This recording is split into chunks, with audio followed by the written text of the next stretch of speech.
Good evening, everyone. It's Andrew with Defiant Tactical Accessories. I want to share, going along with the theme of training, which was a recent video that I put out. I want to share another thought about training that I had last night. Um, so last night I got on our Oculus headset. I'm going to assume most of you watching this video know what that is. But in case you don't, an Oculus headset is a virtual reality headset, right? It's wireless, internet connected. You put it over your heads. You have these two controllers that you hold, right? It has cameras on it, so it can sense where you are. You can draw like a boundary on the ground in the headset, and then you can walk around and stuff, right? So it's a really cool activity tool. And there are first-person shooter games on it. One of them is called Onward. Now the graphics and the reality is, it's not like a Xbox or really great graphics, but it's decent. And where it lacks in graphics, it makes up in immersiveness and reality, right? So, I'm going to do another video about training and what I call martial activities, and activities that are proximate to pistol fighting and gunfighting activities. So we can have an argument about the utility of something like that in general another time. But I hadn't picked up an Oculus in a while. And so you can play in a couple of different ways, but I joined a multiplayer cooperative game, meaning that me and a number of other players, human players, would go in and fight against some number of computer-generated enemies, right? So, and the lesson, a lesson was reiterated to me about the importance of practicing our techniques, the individual unique skills, and how failing to have those things under control can overwhelm you and prevent you from being able to make good decisions and implement tactics. I hadn't played the game in a while. Okay, so you come in, you're wearing like a chest rig. You look down, you've got your rifle, right? You've got a holster. You can reach down and grab your pistol. You've got your magazines on your chest and pistol magazines down over here. I'm a lefty, so I came in and we went over to a building, and it was like a survival thing where we had to survive against some number of bad guys, right? And in this case, we'd set it to like 128 bad guys against us 4, right? So we took up our positions in the building,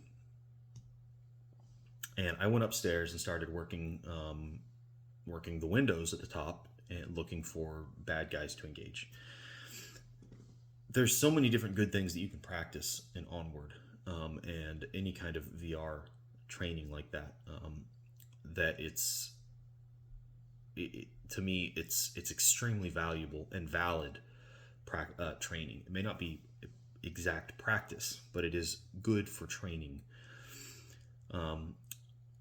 So as I was shooting out these windows, I ran dry on my rifle, right?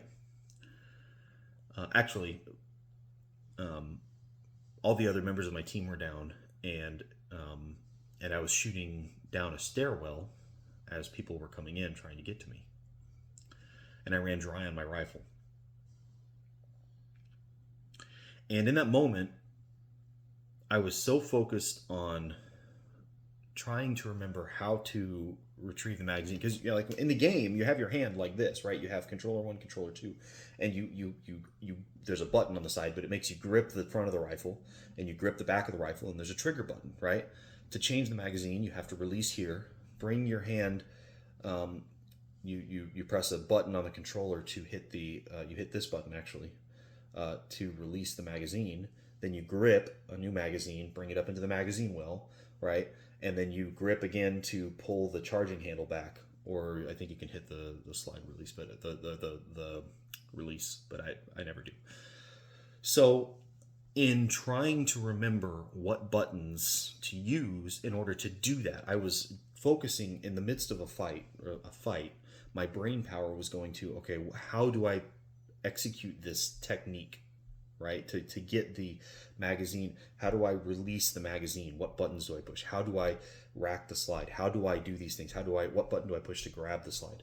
My focus was on those individual techniques, not on the tactics, not on the overall fight, but on those individual techniques. And because of that, I wasn't able to stay in the fight, and I got killed in the game. Now it's just a game. But what crossed my mind is how often I think is how important the individual techniques are to the fight. Our draw has to be automatic. Our reload has to be automatic. Our malfunction drill has to be automatic. Because if it is not trained to a point where I go change magazine, if it is not trained to a point where I go draw and I do exactly what I need to do without having to think about it, what will happen in the midst of a moment where I need to be head up focused on the threat and in the game and thinking about where I need to be where I need to be moving, right? How I need to be using cover. When I need to be thinking about other things, my brain is going to be focused on how do I get that magazine into the weapon? How do I get it back in the fight? When my head should be on the fight, not on the technique of changing the magazine.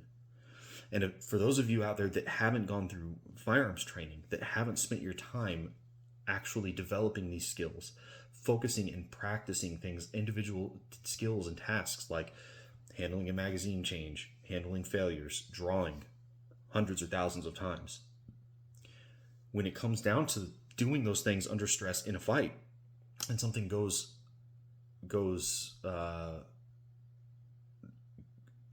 crap hits the fan, it doesn't go to plan according to your plan, then you have to adjust and deal with those things. And now you're trying to think about how to do them because you haven't sufficiently planned or trained how to do them. That's what I experienced playing the game. And it was a good reminder to me that we have to practice those skills to a degree of mindlessness where we don't have to think about how to change the magazine, we just change the magazine. And that frees up our brain capacity to focus on other things. It had been a while since I'd been in a situation where I'd had to do that, where I'd experienced that. When I need to change a magazine, I know what I need to do, and I don't even think about it, right? A real magazine. When I play airsoft, it's the same thing, pretty much, okay?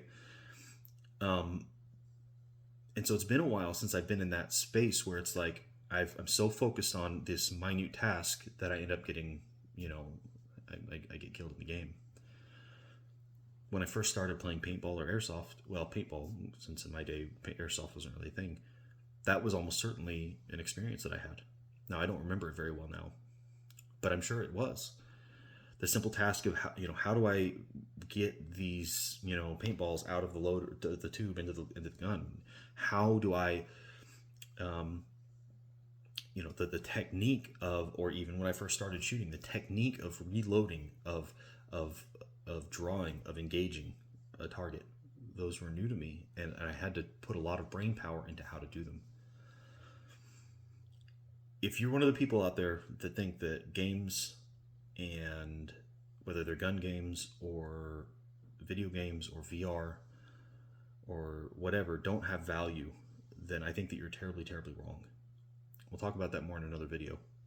It's just a reminder, I guess, and a lesson that I relearned, that we have to focus, we have to develop those individual techniques to a degree of mindlessness.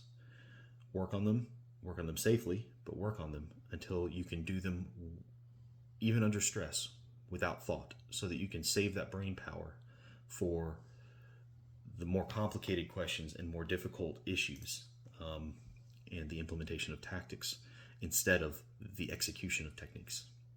Talk to you guys another time.